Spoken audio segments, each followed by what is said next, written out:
Bon, shalom mes frères et sœurs, partout que vous me suivez, c'est toujours votre frère, je suis venu avec une petite exhortation qui va aider quelqu'un. Nous savons qu'aujourd'hui, c'est parmi les jours la dernière journée de l'année 2024, dernier dimanche. Et c'est que par la grâce de Dieu, Dieu nous fera tous entrer l'année 2025. Ce n'est que par sa grâce. Que Dieu bénisse richement, continuons, forçons toujours à garder notre foi et à vivre ses paroles. Je suis chapitre 7. C'est là où je vais lire aujourd'hui. Je suis chapitre 7, verset 1. Les enfants d'Israël ont commis une infidélité au sujet des choses dévouées par interdit. Akan, fils de Karami, fils de Zabdi, fils de Serach, de la tribu de Juda, prit des choses dévouées et la colère de l'Éternel s'afflamma contre les enfants d'Israël. Que Dieu bénisse les lecteurs de sa parole, je veux prier. Tendre Père céleste, créateur de la terre léchée, je confie cette écriture entre tes mains. Tout homme qui a étudié, qui a passé dans le banc de l'école peut lire cette parole. Mais pour avoir la vie, pour transmettre la vie, ce n'est que toi qui es le donateur de la vie. Le cœur de l'homme de chemin, ne regarde pas mes erreurs. Ôte de mon cœur tout ce qui n'est pas de toi.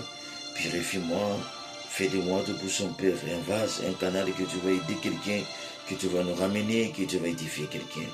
Bénis la lecture de ta parole. Bénis les cœurs qui vont écouter cela, ça peut être circoncis. Bénis les lèvres qui vont parler de cette parole. Au nom de Jésus. Amen. Que Dieu bénisse richement mes frères et sœurs. Je voulais parler sur un sermon que j'ai intitulé Crime et punition d'Akan. C'est tellement long cette écriture. Vous pouvez continuer si quelqu'un me suit. Je suis chapitre 7 à 19 jusqu'à 25. On parle de l'histoire de ce qui s'est passé devant les Israéliens et les Amoriens. Vous savez, la victoire d'Israël dépendait de l'observation de la parole de Dieu. Dieu n'avait jamais promis l'échec à l'Israël. Dieu n'a jamais promis que l'Israël pouvait aller perdre la bataille. Mais ici, si vous lisez, vous verrez que devant les Amoriens et Israël, ils ont passé le Jourdain, ils ont passé Jéricho, mais quand ils sont arrivés devant les Amoriens, Israël avait perdu la bataille. La Bible dit qu'il y avait des morts ce jour-là. Et l'Israël avait donné le dos à l'ennemi. C'est quelque chose qui n'a jamais été fait. Ça n'a jamais été la promesse de Dieu que l'Israël puisse tourner le dos vers l'ennemi et perdre la bataille. Ce jour-là, quand l'Israël était arrivé devant les Amoriens, ils ont perdu. La Bible dit plus de 36 personnes qui étaient mortes. Et ils ont fui. C'était une journée de l'échec, de la déception et de la détresse. Et quand ils ont fui, ils ont perdu la bataille. Ils sont arrivés vers Josué le général. Josué, la Bible dit, il s'est déchiré les vêtements. Josué a commencé à pleurer toute la journée devant l'arche de l'Éternel. Parce que Josué savait, ce n'était pas ça la promesse de Dieu. Ce n'était pas ça ce que Dieu avait dit. Mais donc, qu'est-ce qui était arrivé pour que l'Israël puisse tomber au pied, à l'épée des Amoriens? Ce n'était pas quelque chose de normal. Dieu n'avait jamais promis cela. Mais comment cela était arrivé? Josué pleura toute la journée. Et la Bible dit qu'il déchira ses vêtements. Dans 6, Josué déchirait ses vêtements. Il se prosterna jusqu'au soir, le visage contre terre devant l'arche de l'Éternel, lui et les anciens d'Israël. Il se couvrit la tête de poussière. Josué dit, ah Seigneur, Éternel, pourquoi as-tu fait passer les Jourdains à ce peuple? Pourquoi nous livrer entre les mains des Amoriens et nous faire périr? Josué pouvait dire à Dieu, pourquoi tu nous as fait traverser la Jourdain et de nous livrer entre les mains des Amoriens et de nous faire périr? Et si vous continuez la lecture, vous verrez que Dieu avait dit à Josué, ce n'était pas que l'Israël avait péché, ce n'était pas Josué, mais c'était le péché d'Akan. C'était quelqu'un dans le camp qui avait commis la mort de tous ces gens-là. Le péché d'Akan, Dieu avait dit, quand vous allez aller, Ne touchez pas ce qui est dévoué par l'interdit. Ne prenez rien, ni les richesses. Ne touchez à rien. Ramenez cela, ça sera utile pour l'Éternel, ou bien vous allez tout détruire. Mais quand les gens sont arrivés, Akan a pris, a touché ce qui était interdit. Cela veut dire qu'il avait fait ce que Dieu n'avait pas dit de faire. Et c'est ce qui avait causé la mort. C'était le péché d'Akan qui a causé la mort de tous les camps, amené l'échec dans les camps d'Israël. Si nous allons plus loin, le prophète dit, frère Branham dit que le péché d'un frère dans l'église, ça peut empêcher la marche de toute l'église. Le péché d'une sœur dans l'église, ça peut empêcher la guérison de quelqu'un d'autre dans l'église. Parce que ce n'était pas tous les Israéliens qui avaient péché. C'était qu'Akan lui-même qui avait péché. Mais a fait tuer les gens. Il a mené l'échec. Et les gens étaient morts à cause de lui. C'est une grande leçon. Tout ce que nous voyons dans la Bible, l'histoire, la marche d'Israël, ce sont des leçons pour nous. Leurs erreurs, c'est une leçon pour nous. Leurs réussites, ce sont des leçons pour nous. Mes frères et sœurs, le péché, ce n'est pas quelque chose de bien. Le péché, la Bible dit que le salaire du péché produit la mort. Tout ce que nous faisons sur la terre, nous allons les récolter sur la terre. C'est inutile de pécher. C'est inutile de faire ce qui est mal.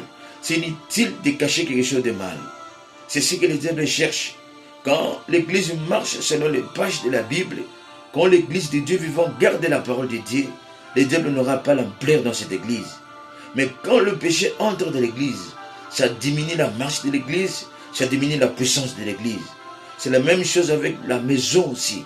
Quand vous êtes dans la maison et que le péché entre dans la maison, ça diminue la bénédiction, ça empêchera Dieu de bénir cette maison, les choses ne marcheront pas. Parce qu'il y a quelque chose de l'interdit qui est entré dans la maison. Quelque chose qui n'est pas la parole de Dieu qui est entré dans la maison. Le péché d'Akan a mené l'échec. Le péché d'Akan a mené la mort dans les camps. C'est une grande leçon pour nous. Et ça n'a pas simplement mené la mort. Mais non, regardez ce qui a mené. Le crime et la punition d'Akan. Le péché d'Akan, c'était le crime qu'il lui avait commis. Il avait reçu sa punition. La punition qu'il lui avait reçue, ce n'était pas simplement sa punition. La Bible dit que Josué avait détruit tout ce qui était d'Akan. Même ses enfants, même sa famille, même ses parents, même sa femme. Donc il a porté le malheur, non pas simplement au camp d'Israël, mais à sa propre famille. C'est ce que nous voyons aujourd'hui.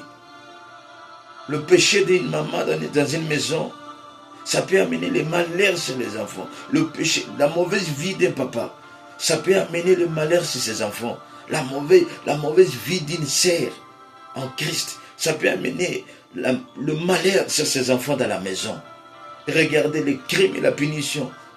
Il avait fait cela, mais la punition, les autres qui ne connaissaient rien, ils avaient subi cette punition. Mes frères, c'est inutile de faire de mal. Vivons correctement. Nous sommes vers la fin de l'année. C'est un temps d'examiner notre vie. On ne peut pas continuer l'année 2025 avec des péchés non confessés. Plus tard que nous le pensons, la Bible dit que vos péchés vous attendront. Les diables nous amènent à vivre dans le péché. Les diables nous amènent à être esclaves du péché. Ce n'est pas bien. C'est le temps que nous devons dénoncer cela. Regardez le péché d'Akan, la crime qu'il avait connu. Il avait la punition. Et cette punition, c'était pour les autres, l'échec dans les camps et les malheurs étaient arrivés dans sa maison. Dieu ne veut pas que nous puissions traverser l'année 2024 avec ce genre de comportement. C'est une année que nous devons ensevelir, enterrer tout ce qu'on avait fait de mal cette année. Ça soit enterré pour cette année. Que l'année 2025, ça soit la résurrection d'une nouvelle vie. Ça soit la résurrection d'une vie régénérée. Une vie sainte, une vie parfaite, une vie de droiture. Si tu faisais le mal l'année 2024, ne continue pas avec cela l'année 2025. Si tu étais tombé l'année 2024, que ça ne soit pas pour l'année 2025. Tout ce que tu avais fait de mal, tu avais dévoué à l'interdit. Ne continue pas cela avec, ne traversez pas cela avec l'année 2024, l'année 2025. Ensevelissez cela. Plus tard que nous le pensons, la grâce est encore au milieu de nous. Le Seigneur nous appelle encore de la repentance, d'examiner nos vies. Dieu ne juge pas sans avoir averti. L'avertissement de Dieu vient selon sa parole. L'avertissement de Dieu vient d'une manière ou d'une autre. La Bible dit que Dieu parle d'une manière ou d'une autre. Toi qui me suis, tu vas écouter cette vidéo. Tu sais que tu vis dans le péché. Tu sais que tu fais quelque chose de mal. Regardez la vie d'Adam, regardez sa fin. Regardez la crime qu'il avait commis et la punition qu'il avait reçue. C'est le temps de dénoncer cette mal. C'est le temps de confesser ce péché. C'est le temps de dire la vérité à ta femme. Femme, ma sœur, tu as caché quelque chose de mal vis-à-vis de ton mari. C'est le temps de dire cela à ton mari. Parce qu'il y a une punition. Il y avait une crime que Achan avait commis et Dieu l'avait puni. Et cette crime-là, c'est une leçon. C'est la même chose avec toi, avec moi. C'est le temps de dénoncer cela avant que la punition de Dieu puisse venir, avant que la colère de Dieu puisse être exercée. Ne cachez jamais le péché. Le péché tue. Dénoncez le péché. Même si tu as brisé la parole de Dieu, même si tu avais avorté, même si tu as un enfant qui n'est pas pour ton mari, dénoncez cela plus tard que nous le pensons. Tu ne sais pas combien de jours qui te restent sur la terre, tu ne sais pas si tu vas terminer 2025, tu ne sais pas si tu vas terminer 2024. C'est le temps de confesser, dénoncer cela. Regardez la fin d'Achan. Oh, c'est malheureux. Ne cherchez pas de terminer comme cela.